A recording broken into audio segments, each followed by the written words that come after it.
Now with all the latest stories making the headlines this afternoon, it's the ITV Lunchtime News.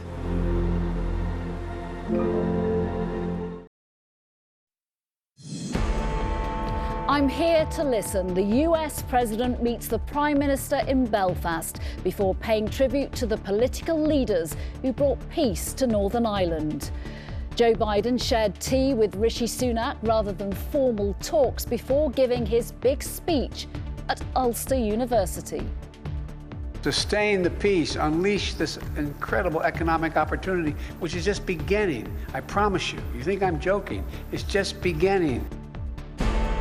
Also this lunchtime, doctors strike day 2. Some go back to work because of patient safety concerns, but hours later, the BMA pulls them out. Have you quit your job over childcare costs? Why 1 in 4 parents say they have. And dancing with my eyes closed. Back to busking, why Ed Sheeran was singing on the New York subway.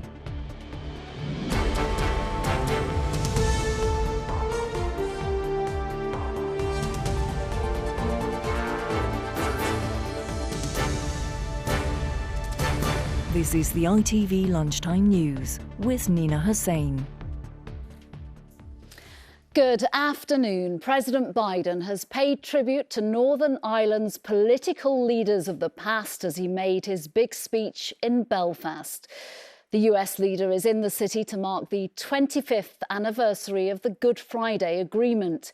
He looked back and praised the leaders of 1998 who came together to sign the peace deal, and looked forward, welcoming the Prime Minister Rishi Sunak's new Brexit deal, promising a brighter future for the people of Northern Ireland. He then called for the restoration of power sharing at Stormont. Our political correspondent Libby Vina on his visit so far. A brief visit, but a symbolic one too. America helped broker the Good Friday Agreement, reason enough for Joe Biden to come here. But Rishi Sunak's breakthrough in negotiating a new Brexit deal over Northern Ireland's status was also key. Walking out this way. Walking out this way. Today, Joe Biden said he was here to listen. But in a speech later, he chose to highlight just how much had changed, how hard-won the peace had been. The dividends of peace are all around us, and this very campus is situated in an intersection where conflict and bloodshed once held a terrible sway. The idea, as I said, to have a glass building here when I was here in '91 was highly unlikely. Where barbed wire once sliced up the city, today we find a cathedral of learning. He said all Americans recognised the extraordinary achievement of the 1998 peace deal. It's hard to communicate just how deeply invested your success, the people across the United States are. And those of you who've been there know it. You know it. I'm not making this up. This is real. It's almost people can taste it. On the deadlock at Stormont today, with the Assembly not sitting, he had this message. It's a decision for you to make, not for me to make. But it seems to me they're related. An effective, devolved government that reflects the people of Northern Ireland and is accountable to them. A government that works to find ways through hard problems together. He received a warm welcome here, but some unionist politicians have mixed feelings about this visit, underlying the continuing tensions that still exist 25 years after the agreement that brought peace to Northern Ireland. Libby Vina, ITV News. Well, our correspondent Rachel Younger is at Ulster University and joins me now. What do you make of what you've just heard, Rachel? Well, it was an interesting venue to be holding this speech in. Of course, when it was originally planned, it was an invite to Stormont, but there's been no government there for over a year, and empty corridors and tumbleweed, not the right optics, not the right background for a presidential visit. And so this choice of the university and the return in his speech again and again to the future generation and what it might be able to deliver and how it needs to continue fighting for democracy, I think there was an unspoken message there that the current generation of individual political leaders hasn't been getting it right. But this was a president who was really making the most finely balanced of speeches. Of course, he knows that there is a degree of distrust towards him from some unionists because, of course, of the enormous amount he makes of his Irish heritage and his Irish roots. So this was President Biden at his most humble. He spoke about how important it was to restore those functioning institutions. He spoke of why that would be vital for future prosperity here. But he said again and again, I'm speaking as your friend. I don't want to be presumptuous. He made it very clear that the decision on that wasn't for him. It was for the people of Northern Ireland and their politicians.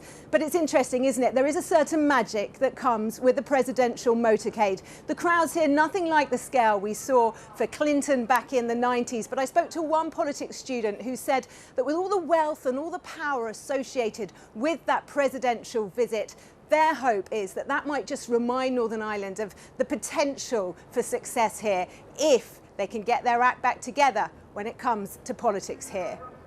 Yeah, and Rachel, the presidential visit might have been very different if Stormont was sitting.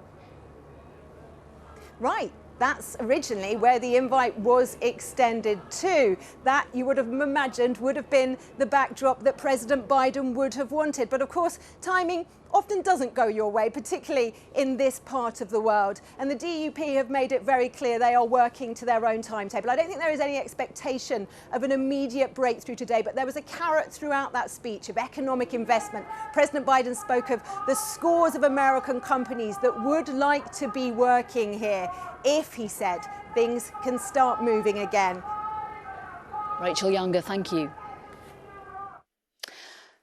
Day two of the junior doctors' 96-hour walkout now, and the conciliation service ACAS says it is ready to help resolve the dispute between the British Medical Association and the government after the BMA held discussions with ACAS. But the dispute seems far from over on the ground. At one hospital this morning, doctors on the picket line told us their colleagues had gone back to work on the wards because of patient safety concerns. But in the last hour, the BMA says it's told those doctors to return to the picket line after the BMA claims it was misled over the number of consultants covering shifts at Western General Hospital in Weston-super-Mare. Our reporter Sangeeta Lal is there. What more can you tell us about this developing row, Sangeeta? So doctors returned to work here last night because of what they believe to be staff shortages. So the British Medical Association, the BMA, agreed 7 junior doctors could return to work here, but they blamed the staff shortages over poor planning by local management here. But in the last hour, all of that has changed because they've said it's become apparent that both the BMA and NHS England have been misled over the staff shortages, pointing the finger again at that local management, saying they've either deliberately misled them or they've been unaware of how sufficient their staffing actually was. Now, we've gone to the hospital for them to comment on this. They haven't got back to us just yet. Earlier, I spoke to some of the union members who were striking, and they told us actually that going back to work was a compromise they didn't want to make, but they were willing to make it to protect their patients. And the BMA today has said that they're trying to understand what has happened here with the miscommunication over the staffing levels, because they said that return to work was made out of good faith. So to see it in their eyes as being abused is incredibly disappointing.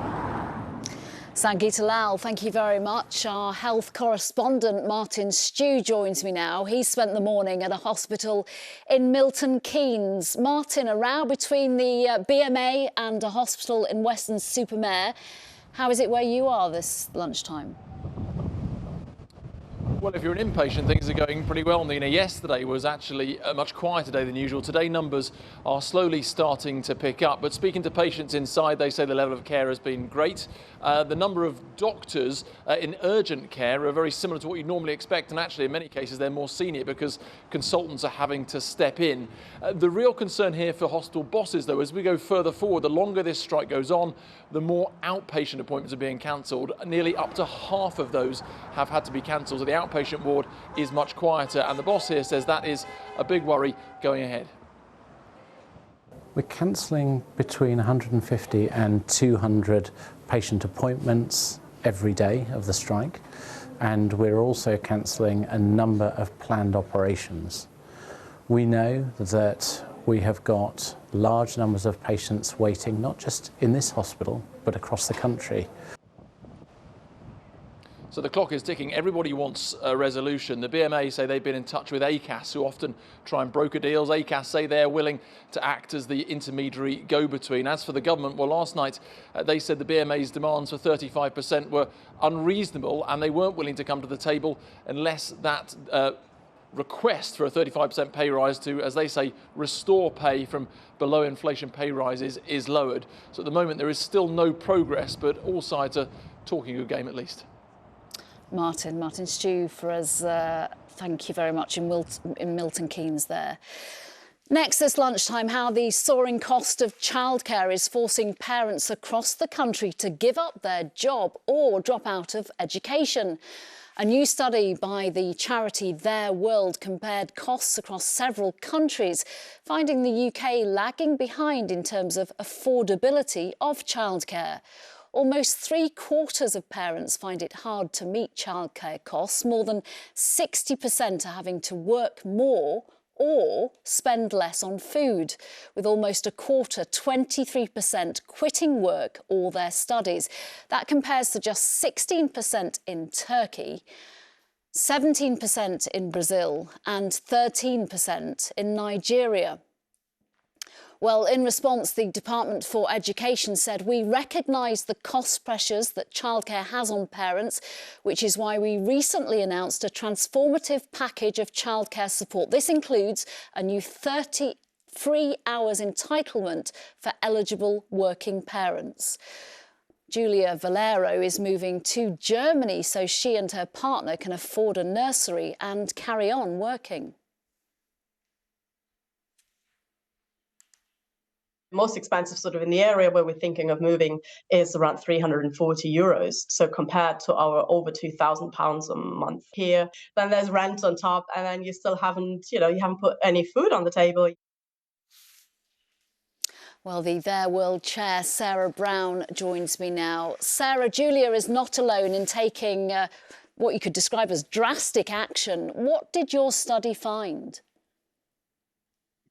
Well, we were setting off to launch a campaign because we recognise a global problem for childcare and realise that about half the world's children are not able to access childcare. About half of them are missing out on any pre-primary education. So that's really been our goal as a charity.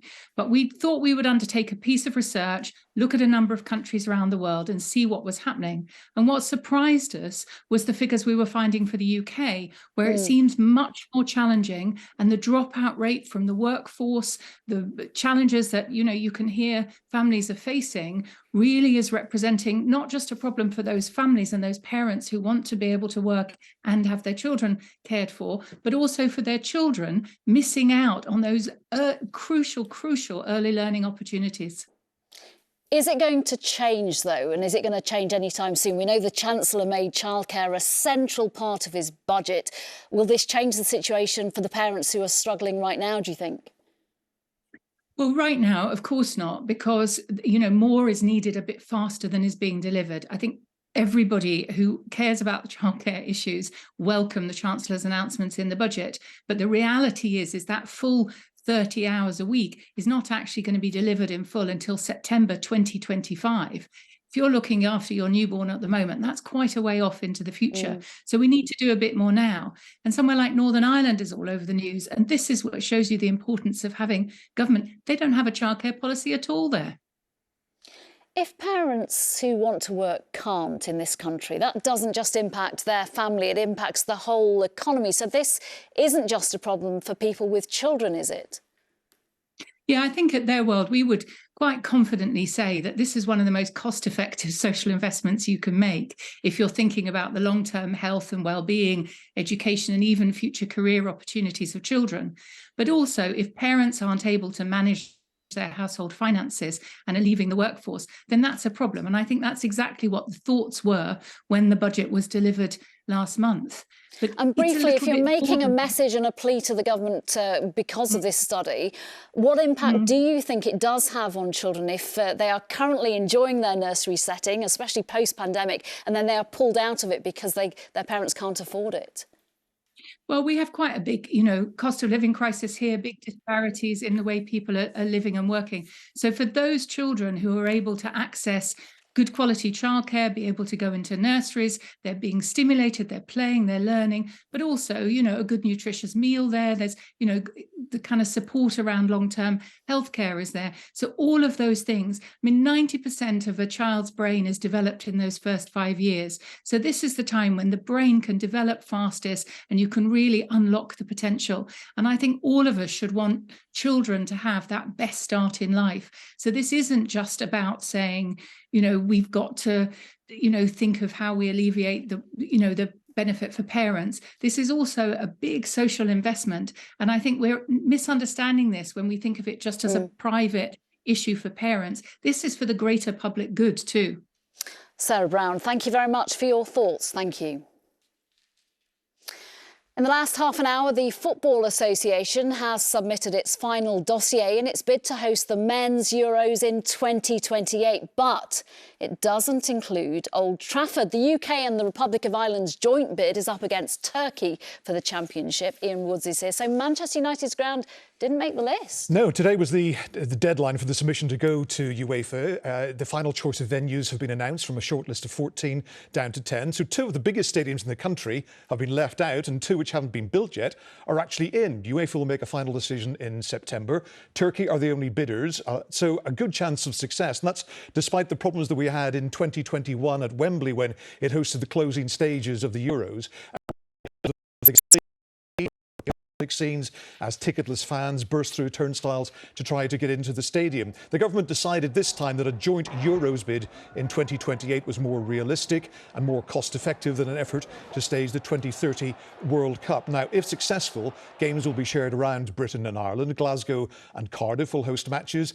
Manchester City have beaten their neighbours Manchester United again. Their City of Manchester stadium is in. Old Trafford is out. It's bigger, but slightly outdated in parts. Spurs' new stadium has been chosen ahead of West Ham's former Olympic Stadium. Wembley will again host some of the key matches. Now, Everton's ground is also included. It's still under construction. And Casement Park in Belfast is in. It's currently a derelict Gaelic football site, but Northern Ireland's current ground at Windsor Park isn't big enough to host matches as it stands. Ian Woods, thank you very much. Thank you. More than 900 people whose lives were ruined or changed by the Grenfell Tower fire have agreed a settlement of their civil claims 6 years after the tragedy. The group included bereaved family members, survivors and residents who lived nearby. 72 people died in the fire in 2017. The cladding firm Arconic confirmed it was among the companies involved in the High Court case and agreed to the settlement. Let's return to our top story, President Biden's visit to Belfast. While we've been on air, Joe Biden has made an historic address at Ulster University where he praised past leaders for securing peace. So it's up to us to keep this going, to keep building on the work that has been done every day for the last 25 years, to sustain the peace, unleash this incredible economic opportunity, which is just beginning. I promise you. You think I'm joking? It's just beginning. Our correspondent Rachel Younger was watching that address. What is next on the president's agenda, Rachel? Well, it's been the briefest of brief encounters here with Belfast. The president only on the ground for about 15 hours, and much of those he spent asleep. But we're just waiting for him, actually, to leave the university here. He'll be heading south across the border to the counties of Louth and Mayo over the next couple of days. That's where his ancestors, the Finnegans, were from. They left in 1840 to head to the United States. He'll be meeting over the next few days both the president and the Taoiseach, and delivering another keynote speech in Dublin. So he'll be spending a lot more time over the border in the Republic. That's possibly not surprising. Remember, there are 40 million Irish Americans, or Americans of Irish descent. He's made it clear, or let drop, that he intends now to stand probably for president again. So this trip works both ways, and certainly one that he seems to be enjoying thoroughly at the moment as we wait for him to depart Belfast.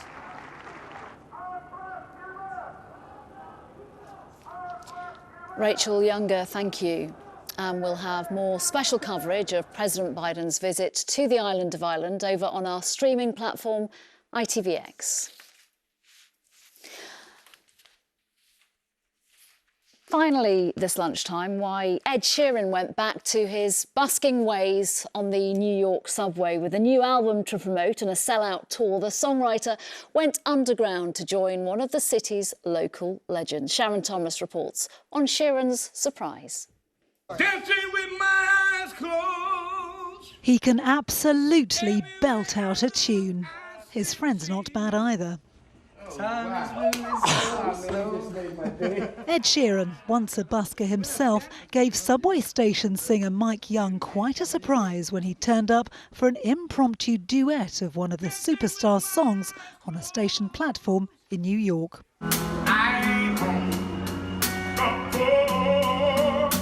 Young's been performing covers of Sheeran's songs for years and is something of a legend himself. The 62-year-old went viral in 2016 with a video of him singing the Righteous Brothers' Unchained Melody.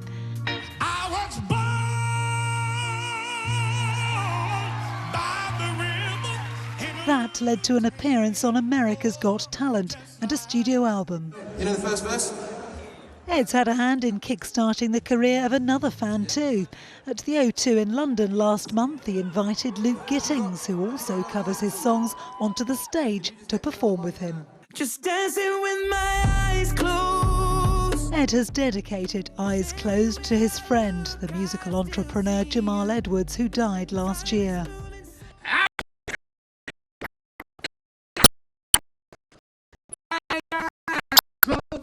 In New York, Mike Young's day was about to get even better. Do you want to finish my shades now? With Ed gifting him a pair of tickets to his gig 2 blocks away from where he sings the songs of his musical hero. Sharon Thomas, ITV News. Mary Nightingale will be with you for the ITV Evening News at 6:30. From me, bye-bye.